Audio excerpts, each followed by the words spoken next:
जय हिंद फ्रेंड। आज हम एक जियोग्राफी का इम्पोर्टेंट चैप्टर पृथ्वी की आंतरिक संरचना को पढ़ेंगे। तो पृथ्वी की आंतरिक संरचना है, ये वैज्ञानिकों ने किस आधार पर इसका अनुमान लगाया, तो उसके बारे में हम चर्चा करेंगे। तो अगर आप देखोगे फ्रेंड, क्योंकि पृथ्वी तक दो गहराई तक जाने के लिए आज तक कोई ड्रिल नहीं बनी है। ठीक है फ्रेंड, आपको पता होगा कि जो पृथ्वी की हमें गहराई है फ्रेंड, वो कितनी है, आपको त्रिज्या कितनी है इसकी, 6400 किलोमीटर। ठीक है, और जो हमारी ड्रिल है फ्रेंड, वो सिर्फ 1000 किलोमीटर लग ही ड्रिल कर सकती है खुदाई। या जैसे हम पेट्रोल और निकालते हैं, तो उससे बड़ी कोई ड्रिल तक गहराई तक नहीं गई है फ्रेंड। ठीक है, लेकिन फिर वैज्ञानिकों ने 6400 किलोमीटर लग की गहराई की आंतरिक संरचना किस आधार पर इसका अनुमान लगाया, तो उसके बारे में हम आज इसके बारे में पढ़ेंगे। पृथ्वी की आंतरिक संरचना का अनुमान वैज्ञानिकों ने किन आधारों पर लगाया, उनको समझ लेते हैं। तो इसमें देखो फ्रेंड, एक तो है प्राकृतिक, जिससे प्राकृतिक से ही जो इसमें है उससे पता चला है, और एक है फ्रेंड अप्राकृतिक।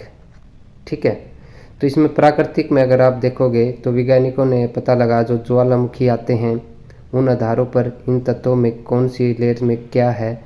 तो ये प्राकृतिक आधार हो गया फ्रेंड, ज्वालामुखी, भूकंप। तो इन आधारों पर वैज्ञानिकों ने पता लगा कि पृथ्वी की आंतरिक संरचना में क्या है। अगर अप्राकृतिक में देखो तो पृथ्वी का इसमें दाब क्या है, ताप क्या है, तो ताप, दाब, घनत्व, तो इन आधारों पर पता लगाया कि पृथ्वी की आंतरिक संरचना कैसी है।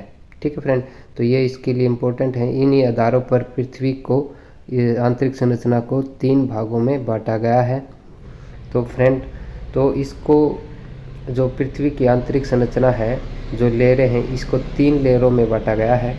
तो ये लेयर है फ्रेंड, जो ऊपर की सबसे ऊपर है उसे क्रस्ट या भूपरपट्टी कहते हैं, और इससे जो सेकंड लेयर है फ्रेंड, उसे मेंटल कहते हैं, और जो तीसरी लेयर है, जो आंतरिक लेयर है अंदर की, उसे क्रोड कहते हैं। तो यानी आपको एक तो इसको 3 भाग हैं फ्रेंड, इनको समझना है, और इन आधारों पर इसको 3, और ये जब 3 लेयर हैं फ्रेंड, ये तत्वों के प्रधानता के कारण इनको बांटा गया है।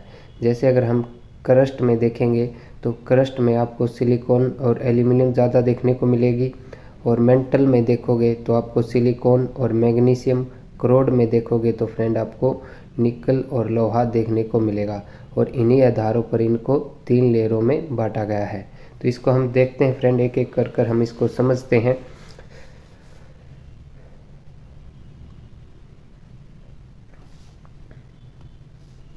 जैसे हमारी जो इसकी ऊपर की प्रॉपर्टी है फ्रेंड, उसे क्रस्ट कहते हैं।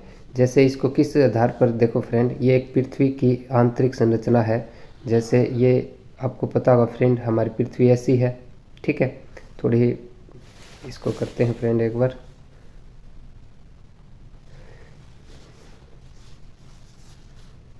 जैसे ये हमारी पृथ्वी है फ्रेंड। ठीक है, तो अगर आपने तरबूज को काटा होगा तो फ्रेंड, अगर विक्रेता किस प्रकार आपको काट कर दिखाता है, उसे पूरा आधा नहीं काटता, उसको आंतरिक भाग से इस तरह काट कर आपको दिखाता है। ठीक है फ्रेंड, तो उसी आधार पर आप इसको समझ सकते हैं अच्छी तरह।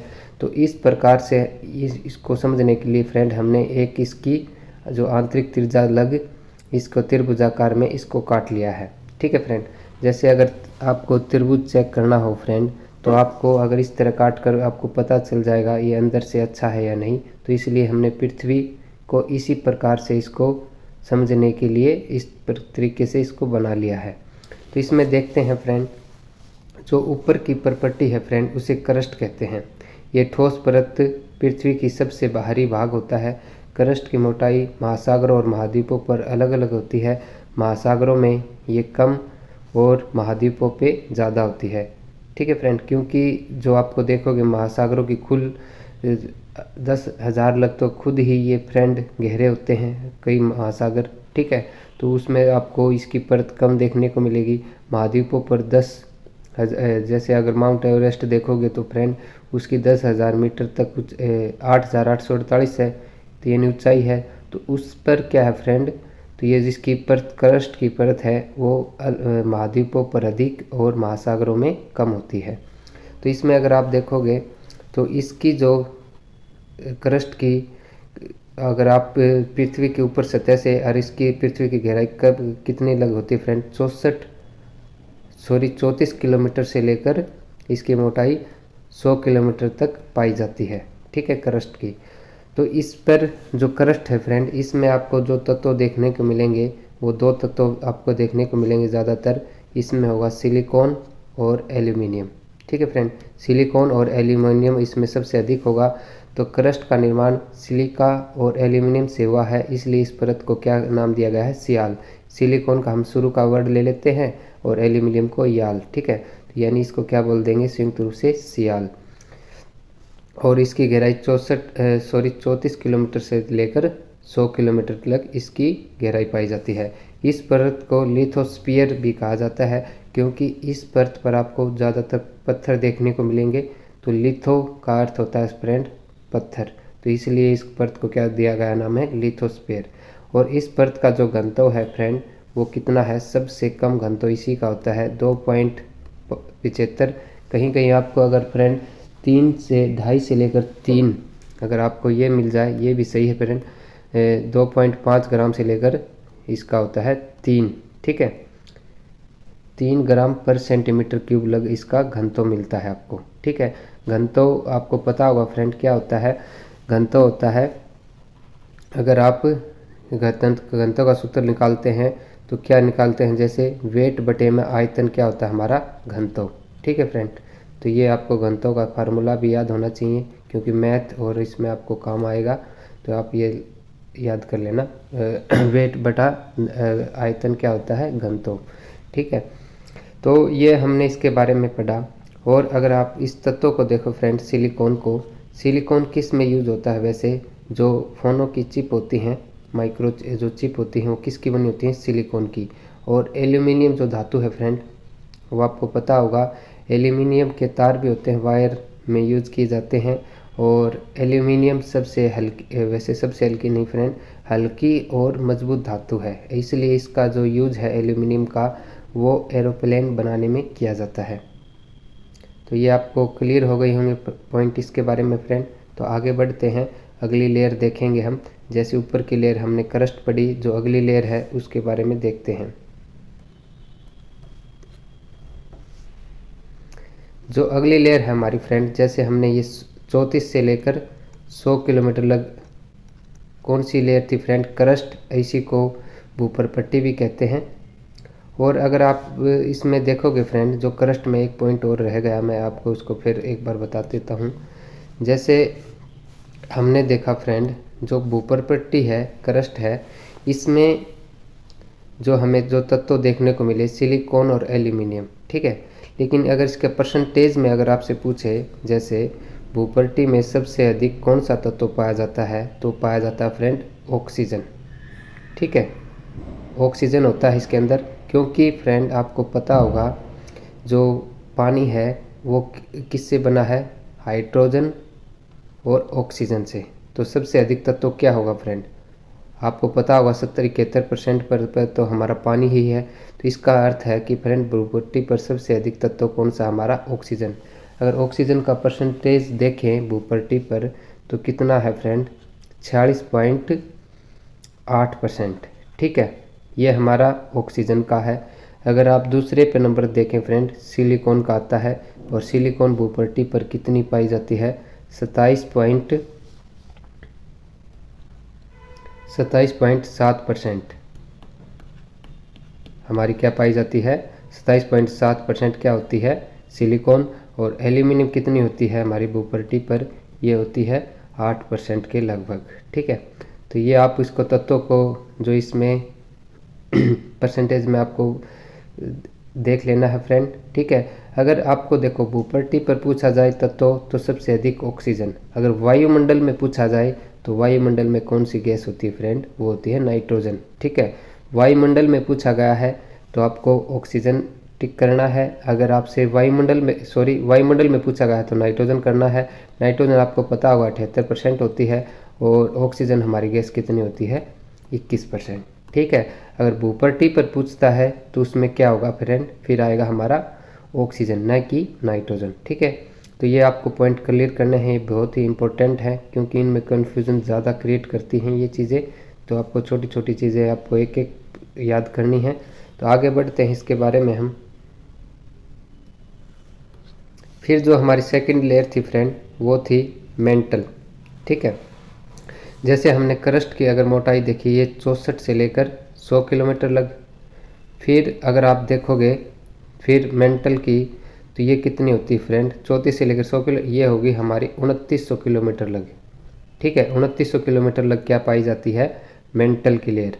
और मेंटल में आपको देखने को मिलेगा सिलिकॉन और मैग्नीशियम।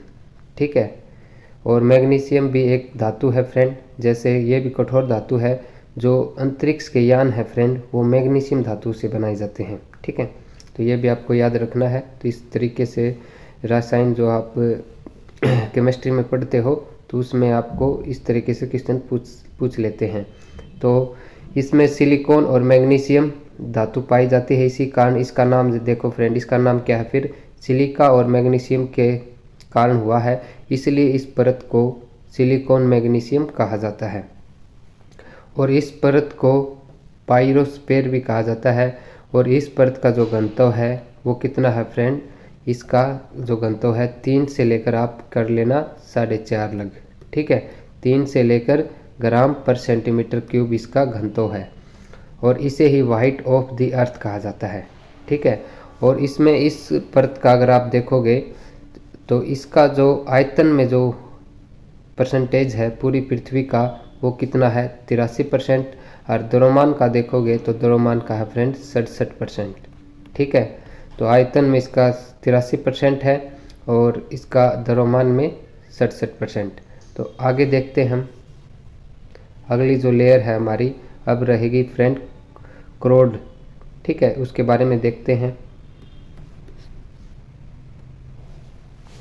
तो क्रोड है, ये मेंटल के निचले भाग को क्रोड कहा जाता है, यानी सबसे नीचे कौन सी लेयर हमारी, इंग्लिश में बोलें तो कोर और हिंदी में इसको क्रोड बोल देते हैं। तो क्रोड मेंटल के निचले भाग को क्रोड कहा जाता है। ये भाग पृथ्वी के निचले मेंटल से पृथ्वी तक केंद्र तक है। तो ये आपको देखना है इसमें, और इसका निर्माण मुख्य रूप से निकिल जो धातु है और आयरन, ठीक है, इससे इसका निर्माण हुआ है, इसलिए इसको क्या नाम दिया गया है, निकल का पहला वर्ड निकल, और लोहे को क्या बोल देते हैं फ्रेंड, फेरस। ठीक है, तो नीफे इसका नाम दिया गया है, नीफे इस परत को कहते हैं। जैसे हमने शुरू में पढ़ा, इसकी सिलिकॉन और एल्यूमिनियम से सियाल, ये सीमा, और ये हो गई नीफे। और पृथ्वी के अंदर जाने पर तापमान से ज़्यादा दाब अधिक हो जाता है, इस वजह से ये पृथ्वी का क्रोड ठोस अवस्था में रहता है। फ्रेंड ये वर्ड गलत लिखा हुआ है, ठोस नहीं होता, ये द्रव अवस्था में होता है, ये प्लाज्मा अवस्था में होता है, क्योंकि पृथ्वी के अंदर बहुत अत्यधिक गर्मी हो जाती है। तो अगर आपको देखेंगे जो ज्वालामुखी फटते हैं जो आता है उसके अंदर, वो किस अवस्था में होता है फ्रेंड, वो प्लाज्मा अवस्था में होता है, न तो वो पूरी तरह तरल होता है न पूरी तरह ठोस। ठीक है, तो ये किस अवस्था में है, ये प्लाज्मा अवस्था में। तो इसमें आपको क्या रखना है, ठोस की जगह क्या लिखना है फ्रेंड, प्लाज्मा अवस्था में है ये। इस परत को बेरोस्फीयर भी कहते हैं, और इस परत का घनत्व सबसे अधिक है 11 से लेकर 13 ग्राम पर सेंटीमीटर क्यूब। ठीक है फ्रेंड, तो ये इसका वजन, इसमें घनत्व पाया जाता है। अगर हम पूरी पृथ्वी का ओवरऑल देखें घनत्व, वो कितना होता है फ्रेंड, 5.5 ग्राम पर सेंटीमीटर क्यूब। ठीक है, इसका वर्ड क्या है मतलब फ्रेंड, अगर आप ये मैंने फिजिक्स में पढ़ा था, फिजिक्स में हमारे सर जी ने बताया था, इसका अर्थ अगर आप इससे इंटरेस्टिंग में देखो तो क्या है फ्रेंड, अगर हम जैसे 1 मीटर क्यूब का जो खड्डा ले लें किसी भी स्थान का, ठीक है, पूरी पृथ्वी के ओवरऑल औसत का मतलब है, तो इसमें अगर आपको 1 मीटर क्यूब का जो कोई है खड्डा, तो उसमें आपको जो मिट्टी निकालोगे या कुछ निकालोगे तो कितना वजन होगा फ्रेंड उसका, 5500 kg ग्राम। ठीक है, अगर कोई खड्डा 1 मीटर चौड़ा है, 1 मीटर लंबा है, 1 मीटर गहरा है, तो उसमें आपको कितना वजन मिलेगा, 5500 किलोग्राम। ठीक है फ्रेंड, इसका मतलब ये होता है, ये फिजिक्स में था, ये इंटरेस्टिंग था, इसलिए ये मैंने आपको बताना उचित समझा। तो आपको ये चीज़ें क्लियर हो गई होंगी फ्रेंड। तो ये पृथ्वी की हमने आंतरिक संरचना पढ़ी। इसके बारे में फ्रेंड और कुछ 2-4 पॉइंट हैं उनको भी देख लेते हैं। अगर आप पृथ्वी की गहराई में जाओगे फ्रेंड, जैसे आपको पता है अगर जो वर्षा का अगर ऊपर जाओगे पृथ्वी की भूपटपट्टी पर तो तापमान कम होता है, और पृथ्वी के अंदर गहराई में जाओगे तो तापमान बढ़ता है। तो ये तापमान कितना बढ़ता है इसको हम देखते हैं कि अगर आप 32 मीटर की गहराई तक कितने तापमान में बढ़ोतरी हो जाती है 1 डिग्री सेल्सियस की। ठीक है फ्रेंड, अगर आप इसमें अगर पैमाना लें, अगर 100 मीटर की गहराई पर जाते हो तो उसमें तापमान में कितनी बढ़ोतरी हो जाती है फ्रेंड, 2 से 3 डिग्री सेल्सियस की बढ़ोतरी हो जाती है अगर आप 100 मीटर तक गहराई तक जाते हैं। ठीक है, ये आपको पैमाना याद रखना है। लेकिन ये पूरी पृथ्वी पर ये नहीं है कि शुरू से लेकर आखिरी लगभग 32 मीटर पर ही 1 डिग्री सेल्सियस बढ़ता चलता है, ये आगे कम होता हुआ चलता है। ठीक है, लेकिन अगर आपसे क्वेश्चन बनेगा तो यही बनेगा कि कितनी गहराई पर 1 डिग्री टेम्परेचर क्या बढ़ोतरी हो जाती है, तो वो हो जाती है फ्रेंड 32 मीटर की गहराई पर। ठीक है, तो ये भी आपको क्लियर रखना है। और इसमें जो है ये करोड़ थी फ्रेंड, जैसे हमने ये 2900 किलोमीटर लग पड़ी, ये 2900 थी। ठीक है, जो मेंटल, और ये कितनी है फ्रेंड पृथ्वी के केंद्र की अगर आप वो करोगे, वैसे तो पृथ्वी की त्रिज्या कितनी है 6400 किलोमीटर आती है, लेकिन अगर एग्जैक्ट देखें तो ये पूरी 6400 नहीं होती फ्रेंड, ये 6370 मीटर होती है।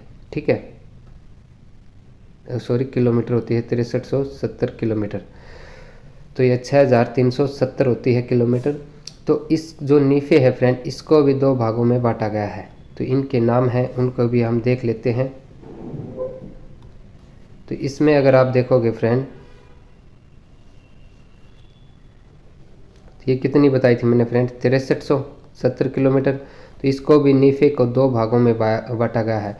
इसको कहते हैं फ्रेंड बाह्य कोड, जैसे करोड़ है ये, इसको बोलेंगे ऊपर की है जो यहाँ से 2900 तक थी फ्रेंड ये मेंटल। ठीक है, फिर 2900 तो लेकर, और इसकी है जो 2120 जो किलोमीटर लग है वो क्या है फ्रेंड बाहरी कोड। ठीक है, ये बाहरी करोड़ है, और ये क्या है फ्रेंड नीचे वाली ये आंतरिक करोड़। 2120 किलोमीटर से लेकर और 6370 किलोमीटर लग ये कौन सी करोड़ है, ये आंतरिक करोड़, इसको क्या कहते हैं आंतरिक करोड़। तो इसमें क्या है, तो ये भी आपको क्वेश्चन पूछा जाए तो इसको भी याद रखना है, आंतरिक करोड़ कौन सी है, बाह्य करोड़ कौन सी है। तो अब देखते हैं फ्रेंड जो इनके जो लेयर हैं फ्रेंड, ये जैसे ये यहाँ तक क्या है फ्रेंड 34 से लेकर 100 किलोमीटर लगी क्रस्ट है फ्रेंड, इसका नाम दिया गया है। तो इसकी सीमा को इसको किस नाम से जाना जाता है, तो ये है फ्रेंड मोहो डिसकंटिन्यूटी। ठीक है, डिसकंटिन्यूटी का अर्थ होता है, डिसकंटिन्यूटी का मतलब सेपरेट करने वाली लाइन, डिसकंटिन्यूटी मोहो डिसकंटिन्यूटी कहते हैं। अगर किसके बीच में मिलेगी ये मेंटल और क्रस्ट के बीच में। अगर आपसे क्वेश्चन ये बनता है क्रस्ट और मेंटल के बीच में कौन सी रेखा है, तो कौन सी उसकी परत है, तो उसका नाम है फ्रेंड मोहो डिसकंटिन्यूटी। अगर सीमा जो मेंटल और जो नीफे है फ्रेंड, इसको कौन सी जो परत है वो अलग करती है, तो उसका नाम है फ्रेंड, उसका नाम है गुहिनबर्ग डिसकंटिन्यूटी। तो इसका नाम क्या है फ्रेंड, जो मेंटल और करोड़ को अलग करती है, इसका नाम है गुहिनबर्ग डिसकंटिन्यूटी। तो